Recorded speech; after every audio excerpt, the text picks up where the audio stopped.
Hey everyone, welcome back. Today we're going deep, really deep, into some stuff with Tucker Carlson. Yeah, this whole controversy around his, well, pro-Russia stance, I guess you could say. We're going to be looking at a video, a YouTube video by Adam Mockler. And wow, this one's something else. You'll see. But, it really gets at how unsupported claims, especially from someone with, a huge audience, can really impact people. Yeah, it's fascinating how misinformation spreads. And Mockler, he uses this really interesting example in the video, like a totally made-up story about Zelensky's trip to Washington. Oh, yeah, about that. So I guess to set the scene, back in March, Carlson, he made some pretty strong claims about Ukraine. Like in a post, he was alleging that the Ukrainian military is like selling weapons, weapons we supplied on the black market. Right. But, and this is the big but, those claims have been totally debunked, by fact checkers and military experts. Yeah, and that's the real problem when someone like Carlson, with his audience, puts these claims out there without anything to back them up. It just creates so much doubt, especially in a situation as complicated as the war in Ukraine. Oh, for sure. And you know what makes this even crazier? Carlson was actually challenged publicly on these claims by someone, get this, in his own, ideological circle. Richard Hanania, he's a right-wing commentator and a Trump voter. He says it himself. Yeah, Hanania calling out Carlson like, wow, that's pretty big. It shows just how seriously he took this whole, spreading misinformation thing. Yeah, it's another layer to all this for sure. But, okay, here's where things get really wild. Carlson, he actually talked to Hanania directly through text, Yeah. to defend his claims.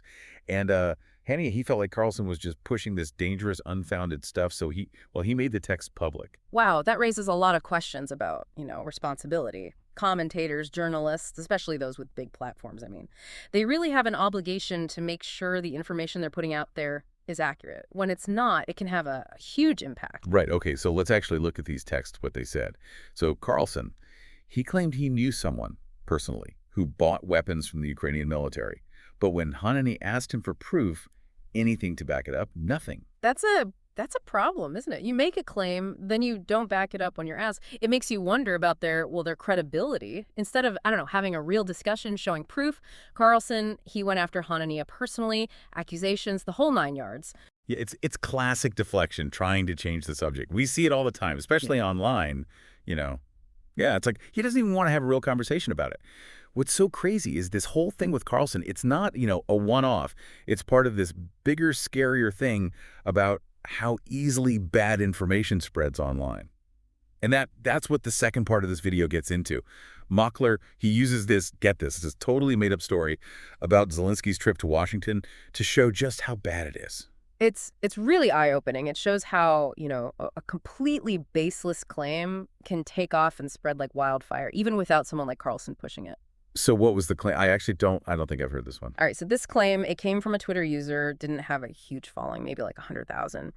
And it said that Zelensky, during this phone call with U.S. officials during his visit, made certain demands or promises, things that never actually happened. Whoa, so it was completely fake from the start. Exactly. There's absolutely zero evidence for anything in that tweet. But, and here's the kicker, even though it was completely made up, this story, it blew up on Twitter, retweets, shares, the whole thing. It's actually kind of scary how fast something like that can, go viral. Yeah. So how far did it actually go? Millions of people saw it, even someone in the Trump administration. It's crazy, right? This shows how even small, seemingly insignificant bits of bad information can have a huge impact, especially when you have those echo chambers, like on social media, amplifying it. Just think how many people probably saw that tweet and just believed it without even thinking twice about the source or whether there was any evidence. And that's the real danger, isn't it? We're constantly bombarded with information online, so much stuff coming at us all the time. It's so hard to filter it all, to know what's real and what's not. We have to be, more on guard, more careful about what we see online. It's like we need some kind of BS detector for the internet. Yeah, that's a good way to put it. And this is where, you see the connection between this whole Zelensky thing and the Carlson situation. Both of them, they show how unverified information, even if it's presented like it's a fact, can easily take hold and really influence people. It's like the more confident someone sounds, the more you want to believe them. Yeah. Even if there's nothing to back it up. That's a good point, people. They're drawn to strong opinions, strong personalities, especially online where things move so fast, it's easy to just get caught up in it all and not stop to think critically. So, okay, how do we protect ourselves? from, falling for this kind of stuff? That's the million-dollar question. I think it starts with, being more critical about what we see online. Before you share something, stop, think about it, check the source, look for evidence, try to see different sides of the story.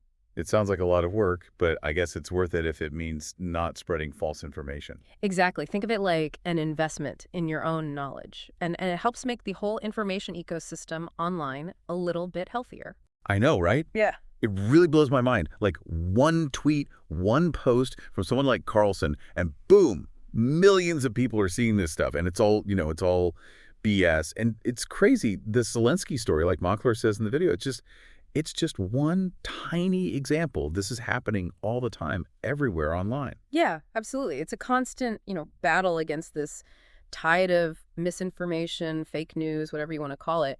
And it shows how important it is to be like media literate, to be able to think critically about what you see online. Totally. So where do we go from here? How do we, as individuals, not fall for this stuff? That's the question, isn't it? There's no easy answer, but I think it starts with recognizing that we all have biases. We all have these preconceived notions about things, and we tend to, we gravitate towards information that confirms what we already believe, right? Yeah, totally. And that makes us more vulnerable, more likely to fall for misinformation that fits with our worldview. It's like our brains are trying to take shortcuts, and sometimes those shortcuts lead us right into believing stuff that's not true. Exactly. So are you saying we need to be more aware of our own biases? Exactly. Once we acknowledge those biases, then we can start to, to challenge them. It's about being open to different perspectives, even if they make us feel a little uncomfortable, We're not just staying in our own little echo chambers. Yeah, and being willing to, to change our minds when we see new evidence, to be more flexible in our thinking, not so attached to our initial opinions. That's a really good point. It's so easy to just dig in our heels when someone challenges what we believe. But being, intellectually honest with ourselves means being open to the possibility that we might be wrong. This has been a really eye-opening up dive. This made me realize how easy it is to fall for this stuff, even when you think you're being careful. It's a good reminder that we all need to be more, more on guard, more proactive about this whole misinformation thing. It's not just about protecting ourselves. It's about protecting, the integrity of information, making sure we have a shared reality based on facts, on evidence. Well said. Well, on that note, we're going to wrap up this deep dive. But as always, keep digging, keep questioning, and keep those BS detectors running.